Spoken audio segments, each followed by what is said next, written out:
And what I found was that the war wasn't somewhere out there. The war was also in my own thoughts, in my own emotions, in my own energy pattern.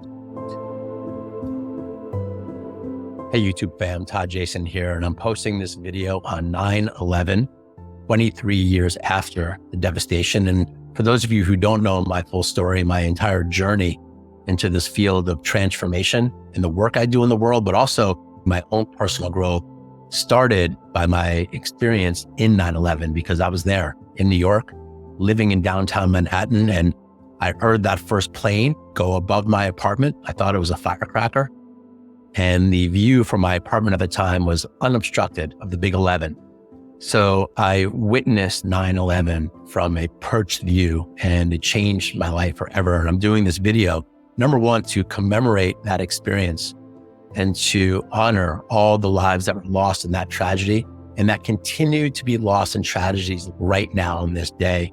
I'm also doing it to share the 4 most important qualities that I learned from experiencing 9/11 firsthand. These are linchpins in terms of my own personal growth and have set the foundation for how I live my life, both as a coach, a mentor, as a family man, as someone that walks this world trying to live to the highest ideals. So here we go. And the very first quality is empathy. And I never really understood that word until years after reflecting on 9/11 and what I experienced. It finally dawned on me that all the challenges I was having and continue to have are not happening outside of me, meaning they're happening within me. So while it was very easy for me to experience the war in the Middle East and the war on TV, by experiencing 9/11, it forced me to look within myself more deeply. And what I found was that the war wasn't somewhere out there. The war was also in my own thoughts, in my own emotions, in my own energy pattern. And I started to see a lot of discomfort.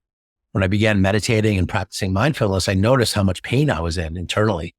And really, as I dove deeper, I started to see that that pain was just my own experience of separation, my own experience of isolation, of not being worthy, of not being loved, perhaps the way that I thought that I should have been when I was younger.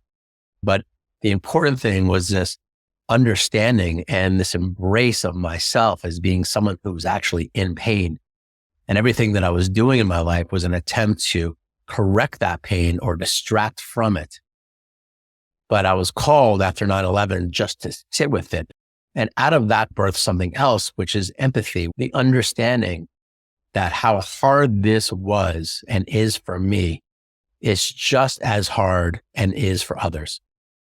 So I started to see people in my lives that I never thought about this way, my friends, my family, the people that I was working with this understanding that these people are in the same amount of suffering. And it changed my orientation and relationship with them, with other. And I really got into my heart walking around. For that first year, I just looked around New York City. And if you ever lived in New York City or been there or any big city, you are surrounded by human beings, and it's overwhelming and distracting. And we don't really get a sense of the actual individuals. But I walked around just looking at people thinking, man, everyone is just suffering. Everyone has their own stuff. And this realization created a lot of space within me, a lot of relaxation. It ended my impulse to manipulate and to push my will, because I realized that whatever I wanted and needed, these people also wanted and needed. The second quality that experiencing 9/11 birthed for me was fearlessness. Once I came out of that initial cycle of being in a lot of fear, being in a lot of discomfort, I emerged into this notion of appreciation for having this life, that I didn't die in that experience. I did not get injured, and I so easily could have. So many of my friends lost people, and I lost friends of my own, and that hadn't been my journey.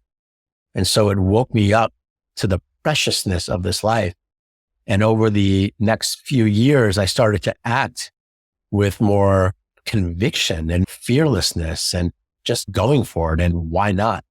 And this is when I discovered the practice of writing my own eulogy, something that I talk about a lot in my coaching programs and perhaps on this channel. But the idea of really getting a sense into our own demise, our identity as ourselves being temporary, and looking at our lives from that, we're just a blip in the matrix perspective, and imagining how this could play out if everything worked out to the best of my imagination, just for fun. If this all played out in terms of my health and my career and my family and relationships and adventures, what would that actually look like? Because why not? At any moment, this could all be taken away from me, which was the realization of 9/11. So I began to act with more fearlessness. When I discovered this whole industry of personal growth and wellness, the name Deepak Chopra kept coming up to me. And although I knew who he was, I knew that I needed to get in touch with him. So I acted with absolute fearlessness. And I wrote out this business plan. I studied him. I looked at the organizations that he was involved with. I looked at the businesses he was doing and the books he wrote. And I saw that he was going to be in Austin, Texas doing a book signing. And I just, without any fear, booked my flight to Austin, Texas. And I was going to go to the book signing and I was going to meet him and hand him my business plan. And then Deepak Chopra and I were going to be best friends, go into business and change the world together. And I did that. I did that very thing. And did it play out how I thought it was going to at the time? No. But I'll never forget the win I got is when Deepak, at the end of a long night and signing thousands of books, looked at me wearily. And as I gave him this passionate pitch, and he just was signing my book and he handed it back to me. He goes, "What's your name?" I said, "Todd." He goes, "Todd, I've written down my phone number in your book. Give me a call tomorrow and we discuss. I'm very tired." And that set me on a path. And so the fearlessness is something that I continue to expand on and embody. And one of the main things I learned from experiencing that tragedy of 9/11. And friends, if you enjoy these videos that I post on YouTube, let me know. Give a like to this video, post a comment. I love making them and I'm seeing great interaction, but I really want to get to know how some of this wisdom that I share comes across. Now, the third quality is humility, which to some extent goes against this notion of fearlessness, where fearlessness is like, I'm just going to go for it. I'm going to live with excitement and joy. Humility, on the other side, letting go of the attachment to what the ideas of my fearlessness want to have happen. So letting go of results and understanding that no matter what I think, no matter what I believe, no matter what talents I think that I have or what gift I think I have or what purpose I want to have, I need to let go of all of that and understand that there's a greater life's flow here that most of which is beyond the measure of my understanding. Did any of those people who went to work that day in the Twin Towers expect that to happen to them? Of course not. Of course not. And that's a tragedy and it's something terrible. And on the other side, for those of us still here living, so many of the things that transpire in our lives happen beyond our control, both on the positive and the negative spectrums. There's synchronicity and resonance, and there's also disappointment and failure along the way. And so what I've learned in my years of journeying on the spiritual path is that when we are just humble and we let go of our attachment to results and we just do our very best with excitement and fearlessness and joy and empathy, we can live a life that is more in flow. And so I really try my best to embody humility and humbleness every single day. And it was one of the great lessons from experiencing 9/11. And then the last piece, one of the great master practices that all the wisdom traditions talk about is gratitude. Living with gratitude, living with the notion that my cuppeth runneth over, meaning that no matter what I'm experiencing, I have so much abundance and so much opportunity and so much life in this now. And this is the one thing that in coaching thousands of people for over 20 years that is missing. We are trained to look at what we don't have. We are trained to be limited in our mindset. We are trained to have doubt and fear for a variety of reasons. But when we really make this switch and we turn over into gratitude and appreciation and abundance in terms of our default mindset, where we have everything that we can possibly imagine right now, and we live in gratitude, this generates a magnetic field around you that creates more of the thing that you're grateful for. And so gratitude of the nowness, gratitude of being here and having this opportunity to have this life and having our health. And you're watching this video on a computer or on your phone, and you have a phone and you have a body and you have senses that are enabling you just to hear this message.